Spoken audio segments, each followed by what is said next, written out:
Çındı da bana çındı gelgimiz 3 gün 4 gün bo'lib qoldi daşı. Uydan chiqqanimda bir oyda ishib ketdi.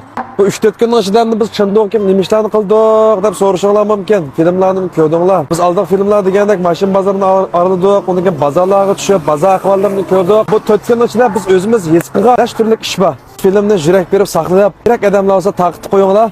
Eng muhimini filmni oxiriga qo'ydim. Birinchidan bu taraf his qilganimiz shu mashinchilik bilan yemak-ichmaklikka.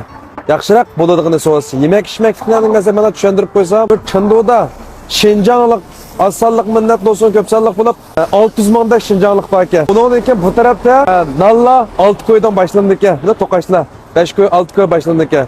Lag'man 25 ko'y boshlandi ekan. Ro'miyan 10 ko'y 13 ko'y boshlandi ekan. 15-16 ko'ylik ham bor ekan. Ondan keyin Madaradan do'kon ijaralari yiqiraq bozorchilar yala olib qolsa, o'ziniki sud ahvolga qarta to'van bo'lgan 3 oylikda ijara berdi ekan. Şu 10 ming ko'ydan ishivroq 10 ming ko'y atrofida boshlandi ekan ijaralar. 20 qimmat emas ekan. 20 pefan atrofida bo'lib qolsa. Yana birisiga men mashina ishga kelsak, mashina ishqanda kelsanglar, bu yer kelib bozordan mashina olmaysiz ekan.